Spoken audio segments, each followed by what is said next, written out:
Palmetto Regional, which is the South Carolina State Robotics Competition. Now, I know you are a big champion of this, and that's why we wanted to start off here today, because who have we got behind us? Myrtle Beach High School RoboHawks. All right. Do you know what their competition task was this year? Yes, the game is called Aluminum Assault. Teams had 6 weeks to design, build, and program a robot that would shoot frisbee-like discs into goals on the end of a 27 by 54 foot playing field, and they could get bonus points if their robot can successfully climb a 10-foot pyramid and dunk frisbees in a goal at the top. Robotics allows kids to use everything they are learning in all their math and science classes to design, build, and program a robot to perform in a real-life situation. So it makes classroom content relevant. They are actually using their hands to build technology to perform a task in real life. Well, I'll tell you what, we're going to take a closer look at some of the robotics around here. And later on, we're going to meet Ms. McILRATJ at one of her high schools that she represents, Myrtle Beach High School, yes. The actual high school. Yes. We're going to talk about a few other things that the board discussed at their last meetings and some decisions that they made that could impact your child's school. Obviously, Karen and I have moved to a much quieter space. We're in front of Myrtle Beach High School, which is actually one of the schools that you represent. Yes. It's in your area. Yes. And I know there was something you wanted to speak to. Y'all had a very important discussion at the most recent board meeting, and it was about increasing some funds to 15%. Right, it's the fund balance. It's a very hot topic and an important issue that has come before the school board. This fund balance represents our cash flow for our daily operational expenses. It's what keeps our doors open so that we can educate the children. And the percentage that we set is actually a percentage of our total operating budget for the year. When I first came on the board in 2011, that fund balance had a reserve of 7.5%. And in 2012, we voted to increase that balance to 10%, which represents about $31 million. And as I mentioned, this is what is our cash flow that keeps our doors open.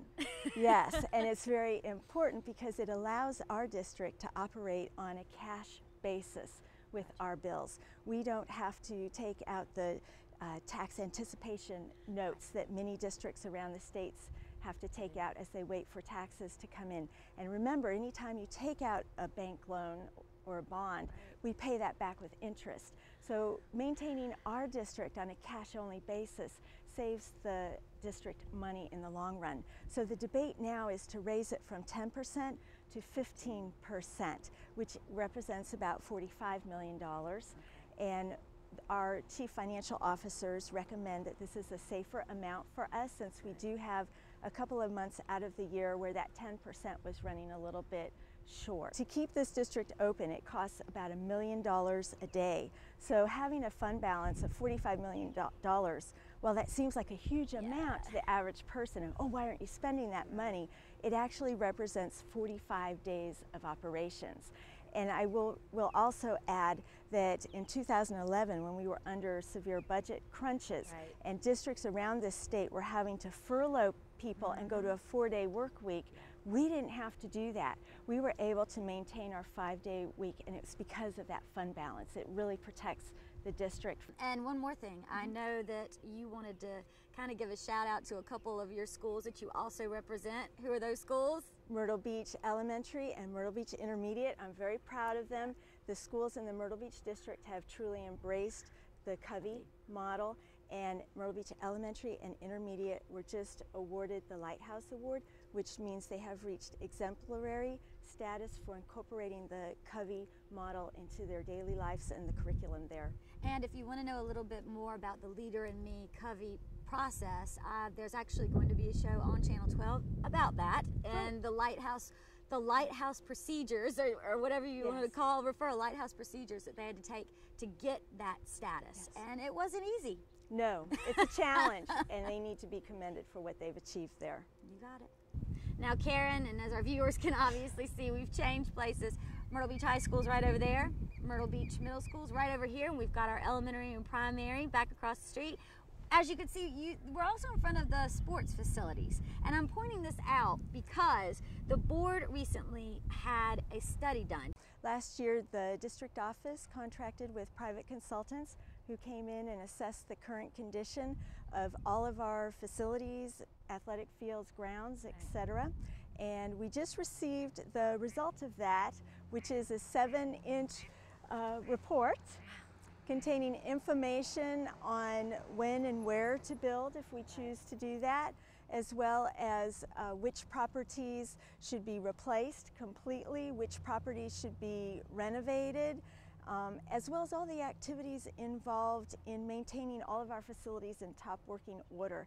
And this report also expands to the athletic fields throughout the county, playgrounds, and all of the grounds, general grounds surrounding our buildings. Now, Karen, you also have something that is different from what we were just talking about.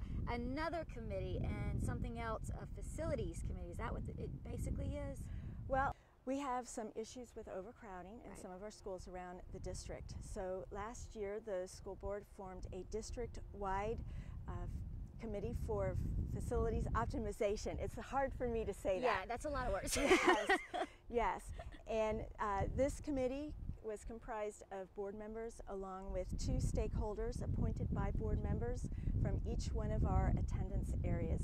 And the purpose of this district-wide committee was to review and discuss methods for determining operational capacity for each one of our schools around the district. To aid in this process, the district was presented a growth and capacity analysis for each facility along with projected growth for the next 10 years. Wow. Yes, this committee met 5 times between August 2012 and January 2013, and they have just now presented their recommendations to the school board, which is to form site-based committees in the Loris, Conway, Carolina Forest, and North Myrtle Beach attendance areas. And the purpose of these site committees will be to explore and examine possible solutions for addressing overcrowding. And Karen, you wanted to explain too about how those committees were formed? Yes, each site committee will consist of no more than 11 members, and these members will be appointed by the school board. We will be extending invitations to the advisory board members of these attendance areas and the school improvement council members first. If seats should remain available after that process is completed, then those seats will be opened up to parents in the community. They would need to contact their representative board member to let them know that they would like to serve on a site committee. Well, thank you, Karen, for being with us, and thank you for taking time to learn more about your school district. And of course, come to the school board meetings. You would love for parents in the community to come to school board meetings, correct? Yes, we can do a better job if we hear from the people we represent. Exactly, and they are there to represent you. So stay tuned. At the end of the show, we'll have a list of the upcoming board meetings when they are. And thanks for watching us on Boardroom Briefs.